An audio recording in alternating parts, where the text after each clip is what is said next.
From the American Academy of Neurology, I'm Dr. Daniel Correa. And I am Dr. Katy Peters, and this is the Brain and Life Podcast.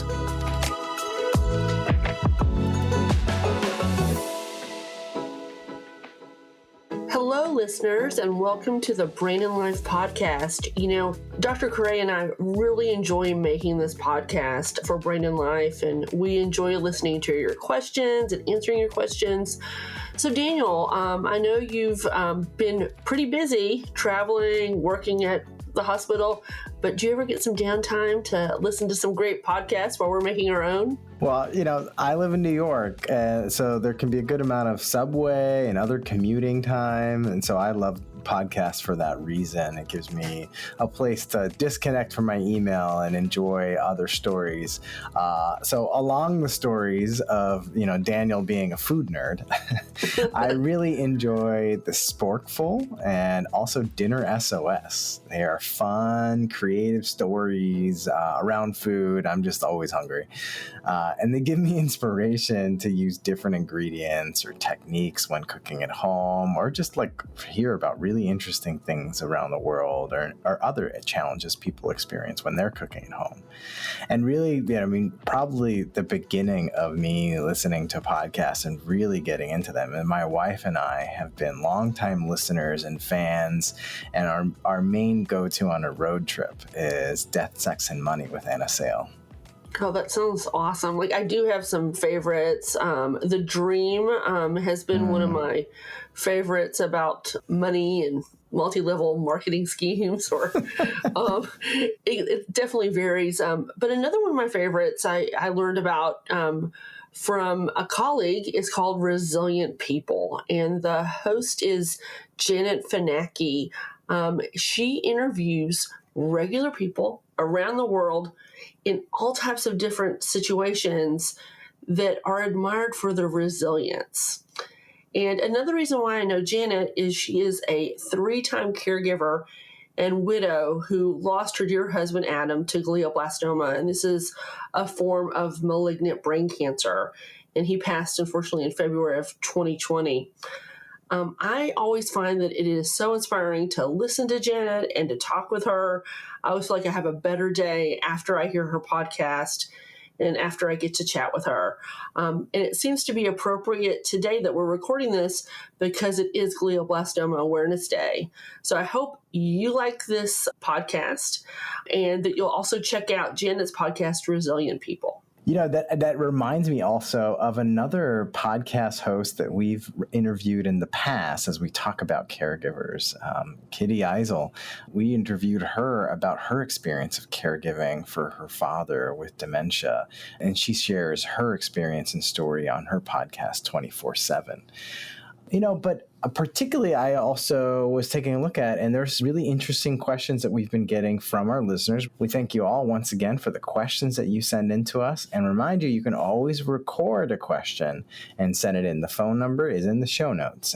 You can always just record or call in and leave us an audio message, which we'll be able to then play back for all of us. But here we have a question from Caitlin O. So she wrote to us saying, I recently read the article in the magazine about juggling caregiving for multiple generations. I'm doing this and find it very mentally and physically taxing. I'm wondering if there are any known effects on the mind and body of the caregiver who is doing this type of work, and if there are any suggestions to help make everyone, including me, feel more comfortable and happy. Yeah, I mean, this is a significant challenge. You know, we don't necessarily want to look at the idea of caregiving and being a care partner for someone that we love as a burden, something that we've talked about before. It's an honor to be there for someone that we care about. But that time with your family member can be taxing, as you mentioned, Caitlin. And there have been some studies to show that individuals, as they are caregivers, if they're not able also to take care of themselves, can have higher incidences of higher blood pressure and loss of control of other medical conditions. So a big key thing is making sure that you're also taking care and taking time that you can for yourself. And so making sure you're looking onto the calendar that you have and you're working on, your own medical appointments. Take some time and find if there are any times in the day to do a little bit of what you can for yourself. And maybe that's even just planning 5 minutes. And sometimes that seems like a more reasonable and accessible amount of time. And so some things that you care about and that help you and you get energy from for 5 minutes, even if it's 5 minutes once a week. And as you start to then develop that practice, you can then start to see if you can get it in each day and consider what are other things that help you take a little bit of time for yourself. And, with your care partner and the people that you're helping support, just realizing that you can't always necessarily do everything or everything perfectly. And so doing what you can with the time that you do have. And encourage any other fellow care partners to do the same and regularly check in with each of you, not only for planning and just increased communication about things, whether that's siblings or other care partners that are helping care for a family member or someone you love, but also to have some accountability that each of you are doing and taking some time to take care of yourselves. Katy, you work with many individuals who are going through this. What has been some of your experience? It's totally true about Caitlin's challenges that she's having. It is well known that in studies in the medical literature that caregivers can have, subjective symptoms of having, mental challenges, even physical challenges, just because of that time that they have to do those caregiving duties. I'd say the first thing, and this is something that Janet, I listened to one of her talks, and it was entitled Lessons in Resilience from a GBM Caregiver. So somebody that was taking care of somebody with a glioblastoma. And one of the things she says is you have to make your challenges aware to your healthcare team for the person you're caregiving for, because sometimes they'll have resources. So don't be scared to reach out to those healthcare provider teams to say, hey, I'm having a harder time, because we can definitely give advice. We also have resources. There are also times where we can encourage respite care for some caregivers that are in certain situations. So I would say definitely speak up and tell them that you're having those challenges, because we want to direct you into places that you can get support and care. I recently just had this in clinic, and one of the things I encouraged one of my caregivers to do was to make a list of things and then come up with at least 3 things that they had to sort of put other things for themselves on their list. So definitely reach out and ask for help. Wow, that's a good idea. And, editing down our list is always a challenge, I think, for everybody in many ways. And it makes me think of, we, of course, in this way, are definitely not experts. We have helped, supported, and worked along with families and learned from them. And many of our guests themselves are experts in this subject matter for themselves and have learned from other people in the community. So I was thinking of some of our past episodes. One of those is an episode where I interviewed filmmaker Michelle Boyaner, and she made a documentary actually speaking to and interviewing caregivers in many different communities for many different family members with different types of dementia and neurodegenerative disorders. And so that episode on humor and heartache of caregiving is a great asset. And then going and taking a look at her documentary is a great opportunity to have a perspective from many different people's experience. We also had an episode with Lauren Miller Rogan and talks about facing her parents' early onset Alzheimer's diagnosis and their own challenges with home caregiving. And then, as I was mentioning just before, both journalist, producer, and podcaster Kitty Eisel talks about her experience as a caregiver. And one of my favorite episodes, looking back all the way to the early on in the podcast also, was a pair of care partners. So the two people with multiple sclerosis who take care of each other as loving partners. And that episode, Voices from the Multiple Sclerosis Community. All these and some of the resources also in the magazine could be helpful to help you just gain different perspectives and to hear different examples and experiences that may help you. So we have another question from Jessie K. My dad has a brain tumor and is just totally resistant to wanting to do any research about how to help himself beyond the bare minimum of showing up to doctor's appointments. I guess I'm just asking to see if there are any more simple rituals or exercises I can encourage him to do even in his more stubborn state from home. Wow, I think we all have 3 of these family members and totally understand this. And one thing, at least from my experience, I would suggest for Jesse is, consider that your father's stubbornness may be in part from a sense of loss of power and independence throughout this whole process. And so considering having a conversation and looking outside his medical condition and his treatments to other activities that he enjoys or things he cares about, helping him gain a greater sense of efficacy in doing these could help him grow in the capacity to consider how he can improve quality of life and managing his life with his brain tumor diagnosis and the approach of, getting the care and everything that he needs. That's just one, consideration rather than just getting after, the recommendations or sending more things related to the medical condition, maybe seeing if you can help him grow in these skills in other ways in parts of his life. But Katy, this is all your area. So you tell me. Well, I really appreciate Jessie K's question. And, the one thing is, and I think you hit the nail on the head, Daniel, is it's about quality of life. And, everybody's definition of quality of life is different. This is part of our diversity. I like to think of the components are who are we? That's the being of quality of life. Who we belong to? That's the belonging, and our future, sort of the becoming. And, Jessie K, it's great you want to help your father, but, he also has his own goals of what are his quality of life. And so I think in this scenario, we have to balance sort of, what he can learn and do and change that can help both of you as part of that belonging. But we also have to sit in a space that we need to know what is his quality of life and what are his being and what are his goals. Sometimes you need a little time with this. And this is where maybe a social worker or a patient navigator can be quite valuable for this situation, because this is a time that, families really need to come together. You want to be with each other, and don't get discouraged. Keep on having those conversations because it's so important to be with your loved one. And we've been really lucky to speak to several patients and with brain tumors and also caregivers that have been affected by this. Definitely check out the myriad of podcasts we've done. We did one on a neuro-oncologist who actually has his own experience with a brain tumor. We also had lawyer and model Victoria Vesci, who uses her platform for brain tumor advocacy. And I recently spoke with Craig Russell. He was diagnosed with a type of brain tumor called a meningioma.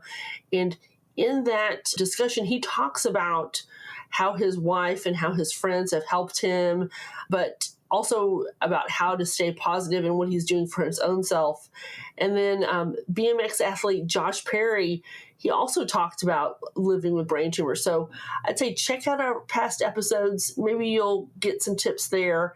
And don't forget to check out maybe via the social worker or patient navigator. Yeah, and if there's other topics that you don't feel like are answered by some of our past episodes or specific ones you want to learn more about, please let us know and we can work on new episodes that help you and many others. I hope all of you enjoy this next episode. Can't get enough of the Brain and Life podcast? Keep the conversation going on social media when you follow @NeuroDr Correa and @Brain and Life Mag, or visit brainandlife.org.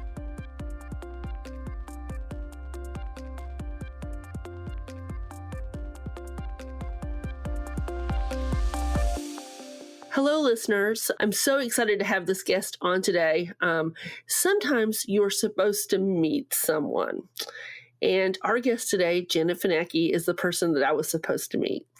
And Janet is the host of Resilient People podcast and the lead content creator for Resilient People website. She interviews regular people around the world who are admired for their resilience. And how do I know Janet? Well, she emailed me out of the blue, which I was so happy about, because her husband's brain tumor doctor, Dr. James Perry, recommended that she check out a symposium that I was doing on supportive care and neuro-oncology. And just to remind our listeners, I am a brain tumor doctor, which is also called a neuro-oncologist. And Janet is a 3-time caregiver and widow. She lost her dear husband, Adam, to glioblastoma. It's a form of malignant brain cancer in February of 2020. And in her husband's honor, she started the Adam Fanaki Brain Fund, which financially supports charities that run programs and services to help patients with brain tumors and to also help their families and loved ones. And I'm just over the moon that she is joining us today on this podcast. Janet, welcome to our Brain and Life podcast. Katy, I'm a big fan of yours and I'm a huge fan of the podcast. So this is just my pleasure to join you today. Oh, I'm just the love right back at you, right back at you. So can you tell us a little more about yourself and where you're joining us from? Sure. So I live in Toronto, Canada. I am a mom. I have a dog. I'm lucky to be surrounded by fantastic friends and family. I love to sing. I listen to all kinds of music and podcasts, take long walks, and focus on wellness. And as you mentioned, I'm a podcast producer and host, public speaker, advocate, fundraiser, and trying to start a book that I hope will get published one day. That is awesome. That's a lot of hats to wear, and I cannot wait for the book. And can you share some more about your caregiver journey? So many of our listeners are caregivers to someone with a neurologic condition, like a brain tumor or maybe a stroke. Can you tell us about your caregiver journey with your husband? Yes. So Adam and I'll start the story by sharing that we had the same birthday. So Adam and I were both born on December 6, 1968. And we discovered this on our first date. And so when we were 47 years old, we were getting ready to attend the US Open. It was the end of the summer, and we were really, really excited to have the weekend away. Kids were going to be staying back in Toronto. He had a friend who had invited us down to a box, and I had my outfits planned, and we were just really, really excited for this. But for a couple of months before then, Adam started showing some unusual symptoms. He started having difficulty hearing. And he also had difficulty retaining information, just remembering things. And he was a very, very successful, busy lawyer, worked a lot and read a lot. And I remember him saying to me towards the end of the summer that he was reading over some files. And I popped into the room where he was, and he said, I'm having a really hard time remembering what I'm looking at here. I'm kind of like reading things over and over again. And I just chalked it up to him being exhausted. And so he went to his primary physician, and they had thought maybe it could be a mini stroke. And so they put him on baby aspirin. And after a couple of days of that, he thought, no, there's something else going on. This is not what they're telling me it is. So he, thank God, pushed for some scans to be done. And so he went in and had a CT done. And the CT led to him needing an MRI done. And at that time, the kids and I were back to school shopping. And so he called me at the mall and he said, look, I think I'm going to need an overnight bag. I think they're going to keep me here. So can you come down? And I said, sure. So on the drive down, he got the results. And if I can just say that the results that he got, getting a glioblastoma diagnosis by himself in the hospital room, it couldn't have been a worse situation. So when he called me and he said, it's bad, And I said, okay, well, I'm pulling over. Tell me. And he said, you want to know now or you want to know when you get here? And I said, no, tell me now. Because I thought, in all fairness to him, he shouldn't be the only one that knows what's going on. And so when he told me, and he was crying and he was so upset. And, when I got down there, I was kind of thinking on my way down, how am I going to help him? Like, what does this mean for us? So it's like in an instant, your life changes, and it changes for the worse. And so when I got to him, we hugged and I said, it's okay. You know what? We're going to build the best team around us that we can find. We're going to research everybody that is in the medical system. It doesn't matter where they are in the pecking order. We're going to ask them who they know in oncology. Do they know somebody that specializes in this type of cancer? And we're just going to make sure that we have the most positive people around us. And I just thought that's probably the best thing that I can muster up given what we're dealing with. And so that's what we kind of did. And so that's how the caregiver's story started, was just helping him to be strong, somehow trying to find strength myself. But yeah, it just, everything changed, and life was never the same. Well, what a incredible story, and just what you were able to accomplish to help him and help yourself. I guess there's so many parts of that resonate with me, and it reminds me so much of stories from my own, patients and their loved ones, but it's to find the strength for him and for yourself. It's not just about, finding strength for the patient. It's about the caregiver. Can you sort of talk about that a little bit more, and like how you were able to do that? I think, for me, I was raised to be very independent. So that was probably one of the biggest building blocks for me. And it was also making sure that whoever I was face to face with or on the phone with or what have you, that they were somebody who was there to be supportive, not somebody who was there to just say, oh, I don't know how you do this. That is not helpful. There were a lot of examples that I could point to in the 3.5 years that I was caring for Adam that I could say those were not helpful situations. But then there were many, many, many more situations where people were very supportive. They were, it was how they showed up for us, how they showed up for the kids. And as you mentioned, when you were introducing me, I'm a 3-time caregiver. So like since losing Adam, I've been caring for my dad, who passed away last year, and then my mom as well. But, life teaches you that, you just have to be agile. You have to be somewhat flexible. You have to be somehow find that resilience to make it through these challenges. I agree. And you mentioned resilience, and I love your podcast, Resilient People. Let's talk a little bit about that. Sort of, I know that this sort of experience helped inspire you to do this, but tell us a little more about your podcast and sort of who you get to interview on that podcast and what you enjoy about it. Well, for starters, the podcast was conceived by us spending a lot of time in the waiting room for his appointments. So the Odette Cancer Center at Sunnybrook in Toronto is a very big facility, and it services many, many people on a daily basis. So at any given time when you're there waiting on appointments, you're surrounded by a lot of people. And I'm a people watcher, and I have a background in public relations, so I'm naturally curious in what's going on around me.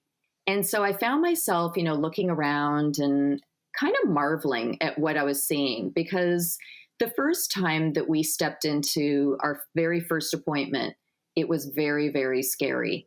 I thought that I was just going to be looking at grimness the entire time. And what you end up seeing when you're at a cancer center is kind of like normal life in many ways. People are gaming on their phones, they're joking with whoever they're sitting with, they're snacking, they're watching TV, they're talking about what they're watching on TV, they're making new friends with people that they're sitting with. And I kind of thought, wow, like all these people, if they're caregivers, if they're patients, they're all here for the same reason, but they're all mostly dealing with it in a fairly positive way. And it got me kind of thinking about just all kinds of challenges in life. And, at any given time in your life, you're going to be dealing with something that's tough, but it's how you deal with it. And so I kind of started thinking about the people that I admire for their resilience in my own personal life. And I approached them and I said, you know what, I'm kind of thinking, because I've got this time, I took a back seat to working so that I could deal with Adam 100% and my children. And so I approached them and I said, I really admire, how you handled that thing that you went through. Can you maybe share that? And, at the time I was just blogging. I didn't know anything about podcasting. And they said, sure. Yeah. No one's ever asked me how I deal with this, and I thought, well, I think it would be nice to share with other people, maybe inspire somebody, who might be going through what you went through. And so that's how that started. And then I took to social media to say, oh, I'm doing this blog, is anybody interested? You kind of just throw it out there and just see what sticks to the wall. And people would write me back and say, yeah, my husband, I admire him for his resilience. He does da, da, da, da. And, it just got more and more people writing to me. And I thought, maybe I've got something here, like regular people who don't necessarily have the platform to share what they're going through. They're not celebrities. They're not, anyone who's in the public eye, but they're no less resilient than anyone else who has a TV show or radio program or their own podcast. So let's hear from them. So that's how that built. And then I learned how to do podcasting and producing and editing. And of course, when Adam passed away, you mentioned it was February 2020. So if anyone can remember, March 2020, what happened? Oh, yeah. Yeah, pandemic. So we had lots of time. So that offered a really great opportunity for me to learn how to do something new. And it was podcasting. So then I thought, okay, I'm going to switch this from writing to having these people share in their own voice what their experience has been. And so what started as something that, was my curiosity and something that I thought, well, if I can help anybody and make myself a little bit busy focusing on something that's more positive than just dealing with cancer all the time, maybe that'll be a good thing for me too. So honestly, it's been a few years that I've been doing it, over 50 episodes. I'm going into season 4, and every person that I've spoken with, I thought, this is amazing. I've made friendships out of it. We check in with each other. It's just been a really great experience. You have your own community of resilient people. Yep. And that's what it's about. Yeah. So you mentioned season 4. Yep. I'm so excited for you. Can you tell us some about your favorite guests and conversations? They're all treasured people. They open up to me, they share things that, sometimes they haven't shared with others, but I can give you a few examples of people that I've thought, wow, like their stories are so compelling, or sometimes they're just plain old entertaining. Susan Mintz, who is a senior who lives in Florida. Many people know her because I reference her a lot. She was married to a man who was bisexual and died of AIDS. And she threw herself into advocacy and working with her local hospice. And to this day, it's been decades later, she still advocates for HIV and AIDS patients and for seniors' sexual health. And, she is awesome, fantastic. Oh, and Dr. Caitlin Kirby, who defended her PhD thesis by wearing a skirt that was made of rejection letters from schools that she was applying to for her PhD. And, it was just normalizing the whole idea of failure in life, and talking about it and saying, it's okay, to fail. It's okay to have disappointment. And I just thought, what a great way to send a message out to people. Matthew Pullen, who was a young 18-year-old man when I spoke with him. He lived in Bury, England, and he had a fantastic social media platform and also did fundraising for brain tumor research. He was living with glioblastoma, passed away at 18, and we got to know each other over the course of almost a year. again, checking in with each other. And, at 18 years old, you kind of think, what does he know? But he knew a lot. He knew all about the importance of being open about your feelings with those that you love and telling them that you love them. And I thought, oh man, like what a message. He really touched my heart. And I would also say another example from England, two guys named the Tempest 2. They discovered on a lark that they were drunk one night, and the next day they woke up and thought, oh, geez, we promised that we would row the channel and of the Atlantic Ocean, and they knew nothing about rowing. They had like this boat that I don't even know like where they got this boat, but they got the boat, and it was just, the whole idea of pushing someone along, getting out of your comfort zone. There were like some really strong messages that came out of that conversation too. And, so it's a variety of different people that I speak with. It's not, a lot of people will write me because of my brain tumor story, but, I've done that a couple of times. There have been so many other people that have approached me who are talking about all kinds of challenges that they've lived through. And yeah, it's a lot of fun. And it doesn't have to, a challenge doesn't have to be a medical illness. No. It can be a situation. It can be a rejection. It can be a failure.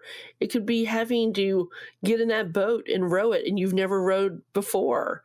I really like that about your podcast because it is not just about regular people. It's about everyday regular experiences that show us that, we're doing okay. We're sitting in that waiting room playing that video game and, maybe making a friend.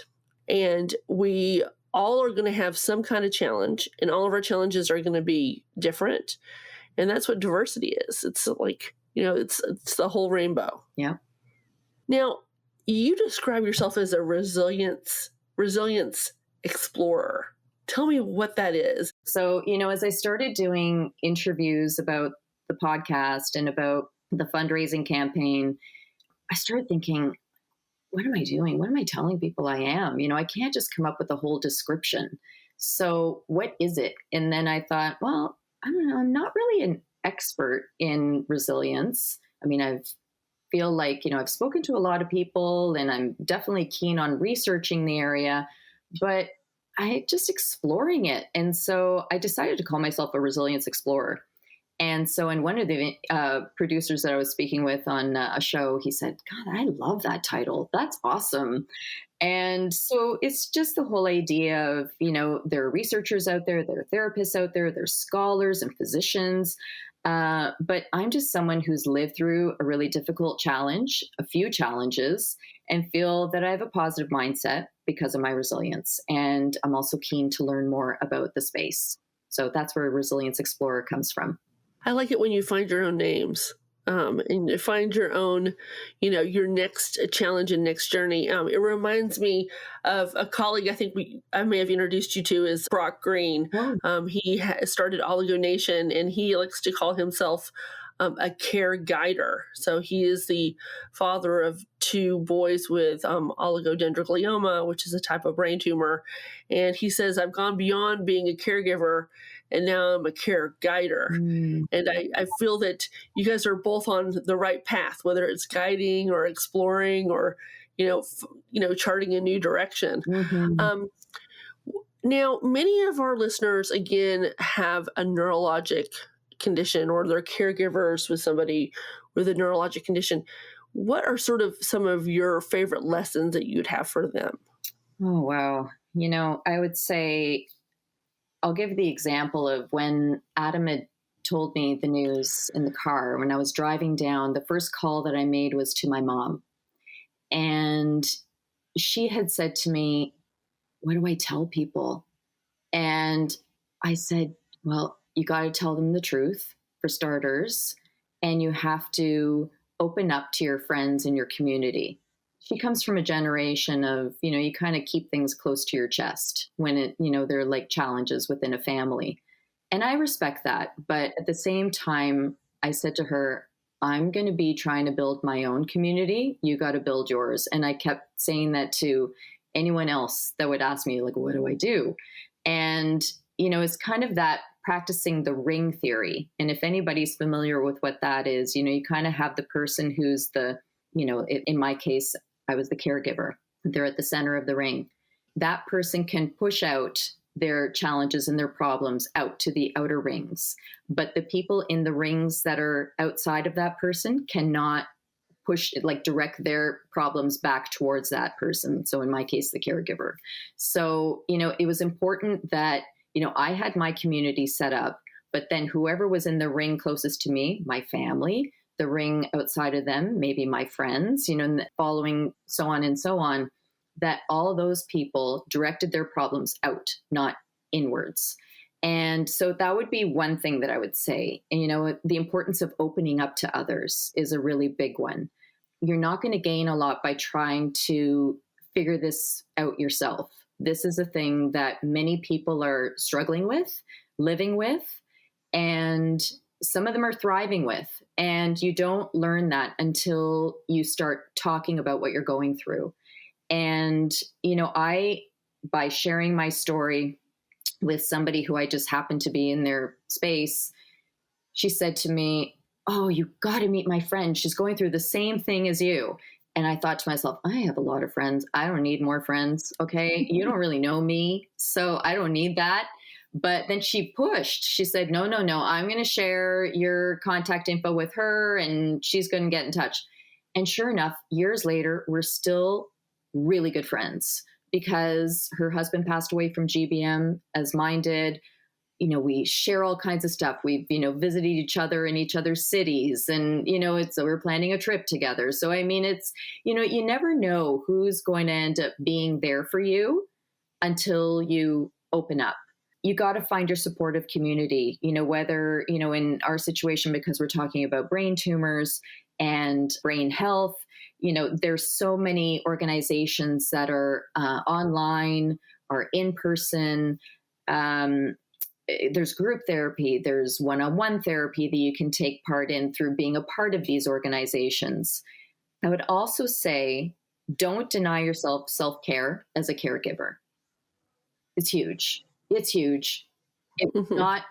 It's not something that you're pampering yourself. Yeah. Okay. You could be pampering yourself, but it's also feeding your soul and it's feeding your brain. It's feeling your overall wellness. So, if it's just lying down for 10 minutes, 15 minutes, if it's just putting in your earbuds to listen to some music, if it's just going for a walk around the block, if it's asking someone to watch your person, whoever you're caring for a couple of hours so that you can go out with somebody else, you have to ask for the help. And don't deny yourself those moments where you can have some joy, because it's really, really important. I would also say to the parents out there who are caring for someone to make sure that you get the schools engaged with what your children are going through. It's huge. I agree completely. From the beginning, I had spoken to both my children's schools about what we were dealing with and to keep an eye on the kids for any kind of changes that they might see in their behaviors during the day, because they are going to be seeing your kids for longer periods of time during the day than you might be. So it's really important to know that the kids are being watched and being taken care of. And even their friends' parents, to say to them, hey, if there's an opportunity to get the kids more engaged, with each other, that'd be nice, because it's a lot for a family to go through something like what we went through. So to know that there's that community around you is very comforting. And I think that what's really important about that is something that you mentioned before, is that you do need to be open and receptive to also having help and keeping your own self open. Because if you weren't able to tell like a school or a work or like your own school, because some of our patients that have brain tumors are actively in school. So they're, going to college, or maybe even, they're pediatric patients, to be open and say, I'm having these challenges and these difficulties, and sort of have them know about it, because some people want to self-isolate a lot of times, or to sort of hide from the situation. Like, there's nothing wrong with me, or there's nothing wrong with this situation. But I've found that when people open up, particularly my patients and their loved ones, they reap the rewards and they get that community. 1,000%. I mean, I can remember in the beginning, Adam had asked me to not share with anybody. I'd already, told my mom, but he wanted the opportunity to share it in his own way with his colleagues at work, with his firm. And I respected that. But at the same time, honestly, Katie, it was really, really hard to not be able to talk about what was happening in our house. And then what I did was I wrote an email to everybody that I felt was in my circle of support, just in life, my friends, my family, whoever, and just telling them what was going on. And it was so much of a relief in a lot of ways, because I felt like, okay, now they can come, now they can do their thing. Because I knew my people would be there for me. So, but it was just not being able to share with them was really, really hard. So yeah, the whole thing about sharing it's very big. And like I said, when you're dealing with something neurological, it's very difficult to do it on your own. I agree. It takes a village. It takes all of us. Mm-hmm. So I don't want to miss out on asking you about the Adam Fanaki Brain Fund, and its mission, because it's so important, and I'm so excited. I click on the website and I'm like, wow, look what you guys are doing. So can you just tell us a little bit about that?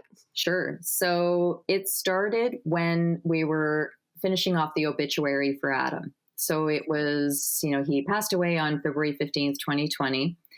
And we had already kind of sketched it out. Adam and I actually worked on it together. And, but there was that whole element at the end when people usually say, if you want to donate to something. And so I got the kids over and I said, I don't know, if we can really pinpoint one thing or where we would be, designating the money to go towards. But here's an idea. How about we kind of do a pot that we say we're going to call it this, and then we're going to help work with the charities that had been there for us to facilitate some things that they're working on, but make it primarily for patients and caregivers. So helping them through this journey. And so we all thought that was a good idea. We're not fundraisers, so we didn't really know anything about this, but we know how to do basically like a quote unquote GoFundMe kind of idea. So we approached the Brain Tumor Foundation. We approached Sunnybrook's Odette Cancer Center, like Dr. Perry and Dr. Sagal, and the neurosurgery at St. Michael's Hospital under Dr. Sunit Das. And just to say, this is what we're thinking about doing. If you have any ideas of where this money could go, but we really want it to be the soft programs that are helping patients and caregivers. So like the handbooks that are given out, the support groups. We also ended up giving money towards a compassion fund, which helps people that are financially challenged. And for anybody who has been to a hospital once or who goes to a hospital regularly, they know how expensive parking fees can be. So we would cover that. We would cover transportation costs. We covered meal gift cards, sometimes medicine in some situations. So we did that because, helping others really helps us. And we firmly believe that, it's the whole idea that, there's science to back that, that the more that you're kind of giving of yourself, whether it's how we did it or just helping somebody on the street or whatever, it just makes you feel good.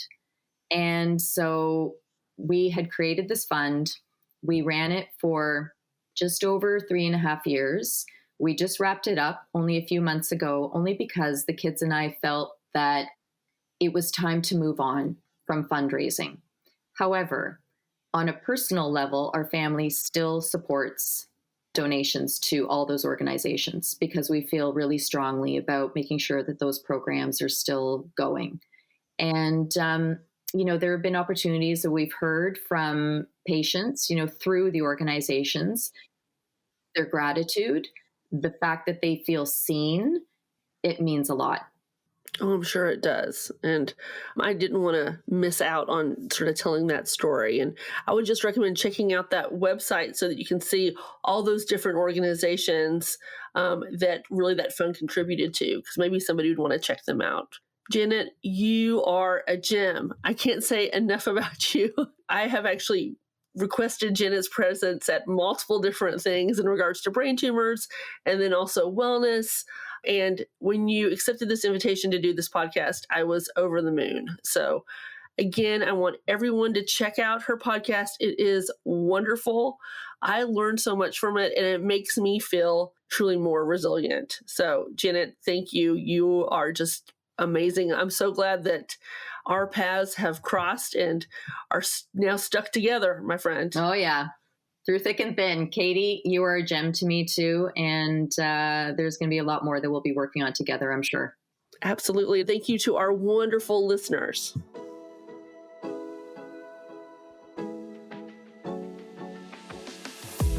Thank you again for joining us today on the Brain and Life podcast. Follow and subscribe to this podcast so you don't miss our weekly episodes. You can also sign up to receive the Brain and Life magazine for free at brainandlife.org.